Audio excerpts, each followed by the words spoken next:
MOSFETs are magical switches. They are very useful, but there is a problem with them. Part number. There are likely thousands of different part numbers available in the market from numerous manufacturers.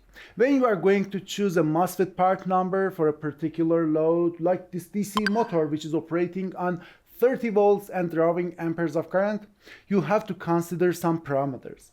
You have to check the datasheet and see if the MOSFET is right choice for your load or not.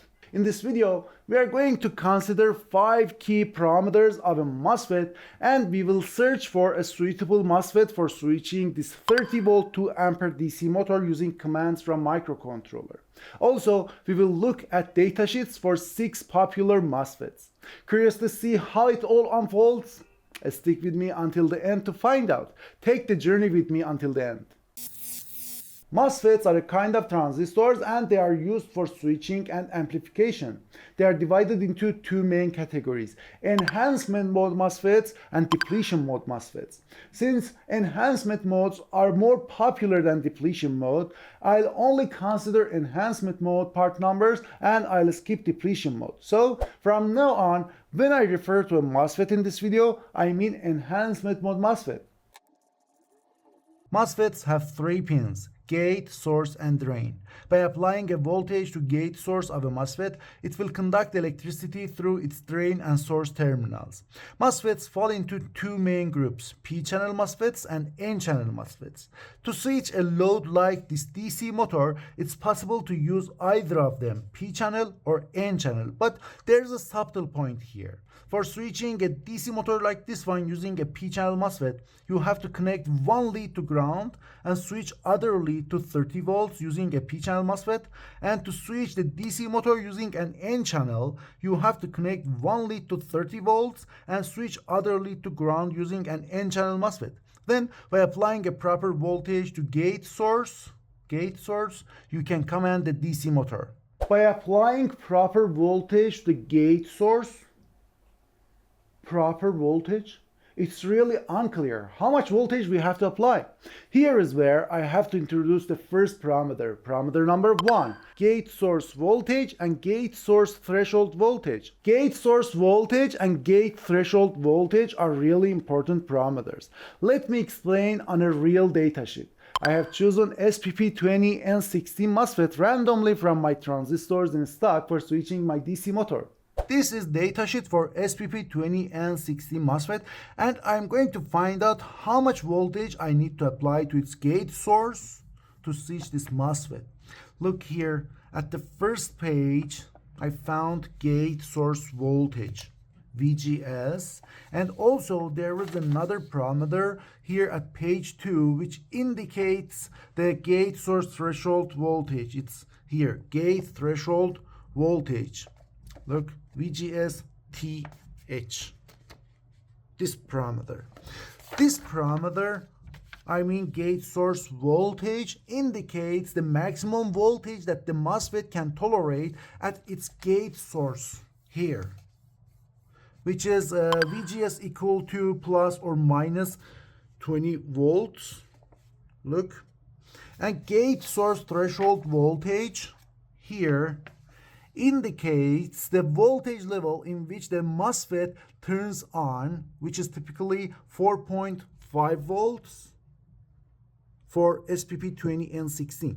Since the maximum value of gate source threshold voltage indicated in the datasheet is 5.5 volts, we have to apply voltages higher than 5.5 volts to guarantee that the MOSFET will turn on perfectly. Since 5.5 volts is not available in many typical microcontrollers like AVR or STM32, SPP20N60 is not a suitable choice for use as a switch between the microcontroller and my DC motor. I need to find another MOSFET with a threshold voltage lower than 5 volts. By searching on part seller websites or reference websites like alltransistors.com, I found IRF9540N which have threshold voltage equal to 4 volts. I mean this guy. I think IRF9540N seems okay. Let's take a brief look at its datasheet. This is datasheet for IRF9540. Look, The gate source voltage for this transistor is written in the first page here. Gate source voltage, which is equal to plus or minus 20 volts, which is quite normal. And gate source threshold voltage for this transistor is written in the page 2 here. Gate source threshold voltage, which is equal to, wait a minute, it's a negative voltage. Minimum of minus 2 volts and maximum of minus 4 volts. What does it mean that a gate source voltage is negative? What does it mean? It means that we have to apply 4 volts negative to gate source or 4 volts positive to source gate. It makes sense because of the next parameter, parameter number 2, polarity of the transistor. We have to apply minus 4 volts to the gate source of the transistor to turn it on because IRF9540 is a P-channel MOSFET, but it will cause another problem. In a P-channel circuit, the source is tied to 30 volts and the drain is connected to one lead of the motor while the other lead of the motor is tied to ground.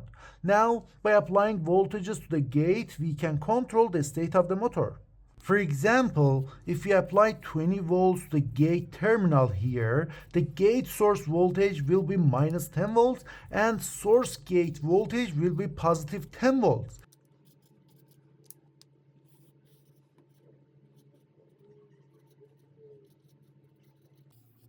Since we have only 0 volts and 5 volts on a 5 volt microcontroller GPIO like AVR microcontrollers, the gate source voltage will be minus 25 volts or minus 30 volts.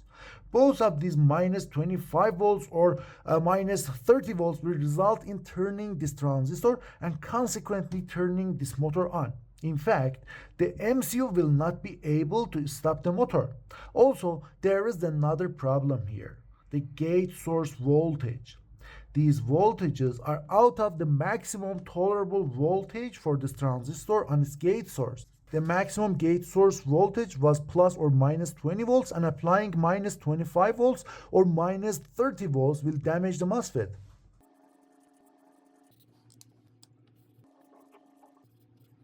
By using an N-channel MOSFET with gate threshold voltage less than 5 volts, like 4 volts for example, we will be able to control the motor's state because by applying 5 volts to the gate, VGS will be 5 volts, which is more than 4 volts, and it will turn the transistor and the motor on. And by applying 0 volts to the gate, VGS will be 0 volts, which is less than 4 volts, and it will turn the transistor and the motor off. Also, these voltages are less than the maximum tolerable voltage for gate source, which is awesome. That was an interesting point, right? It makes this video valuable, right? It's worth liking and subscribing this channel, right? Hit the button right now. Thank you so much for supporting me. Anyway, I have to look for another MOSFET. This time an N-channel with gate source threshold voltage lower than 5 volts. By searching online, I found IRFML8244, which is an N-channel MOSFET with gate threshold voltage less than 5 volts. This is datasheet for IRFML8244 MOSFET. Look, the polarity of this transistor is not specified directly in the datasheet, but this schematic here indicates that the transistor is an N-channel. Look, the arrow is inward. The gate source voltage is written here. Gate to source voltage, which is equal to plus or minus 20 volts, and the threshold gate source voltage is indicated here. Gate threshold voltage, which is equal to 2.35 in the worst case scenario. Everything seems okay, right? Now is the time to move forward. Parameter number 3, drain source voltage. Drain source voltage indicates the maximum voltage the transistor can tolerate across its drain source. If you try to switch this motor, you will have two states. First state is where the MOSFET is on and the motor is running. And second is when the transistor is off and the motor is stopped. If the motor is running, major part of this 30 volts will be dropped across the motor, and a minor part of this 30 volts will be dropped across the drain source of this transistor. These voltages vary depending on the motor and the transistor specifications, but when the transistor is off and the motor is stopped, all this 30 volts will be dropped across the drain source of this transistor because the current here is zero, and this is the transistor that is preventing the current from flowing, not the motor. The transistor has to be able to tolerate this voltage. By looking at the data sheet, you can easily find the parameter. Look, here it is. The drain source voltage for this transistor is 25 volts. Drain source voltage for IRFML8244 is 25 volts, but it has to tolerate 30 volts. It's clear that it can't, so we have to search for another transistor. This time for an N-channel MOSFET with gate threshold voltage lower than 5 volts and drain source voltage higher than 30 volts. By searching online, I found 2N7002, which is an N-channel MOSFET, and met these conditions. Let's look at its datasheet. This is datasheet for 2N7002, which is an N-channel MOSFET. Look, it's indicated here. And gate source voltage for this transistor is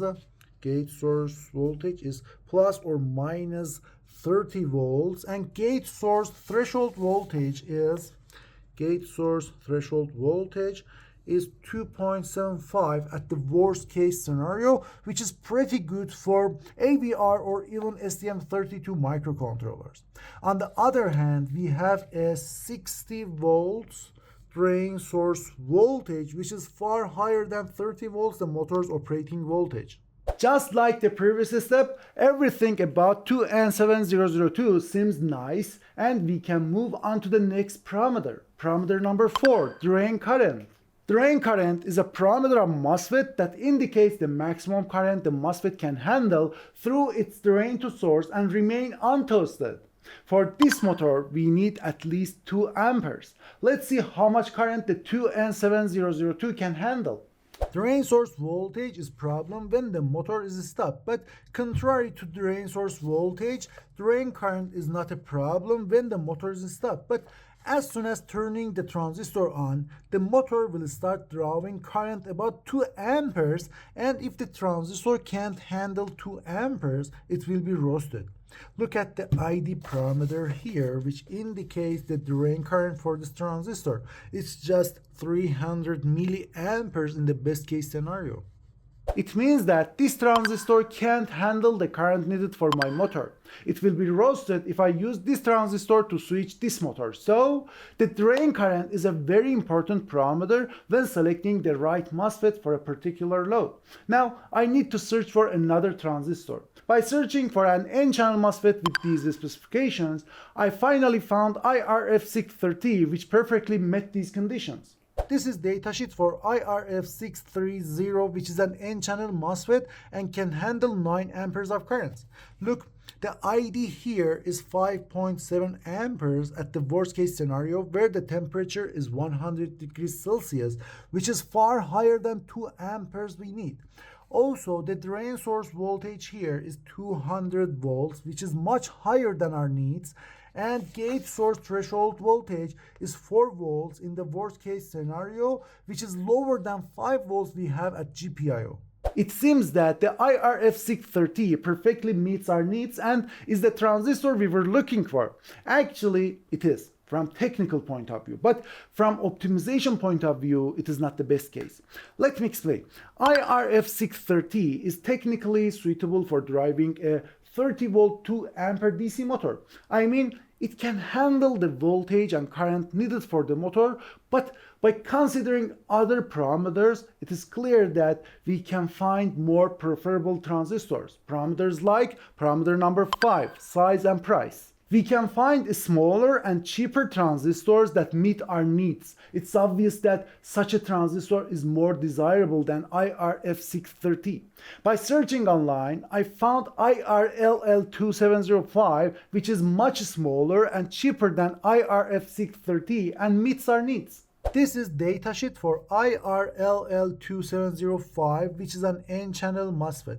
It can handle a maximum of 5 amperes of current in a worst case scenario where the temperature is 70 degrees Celsius.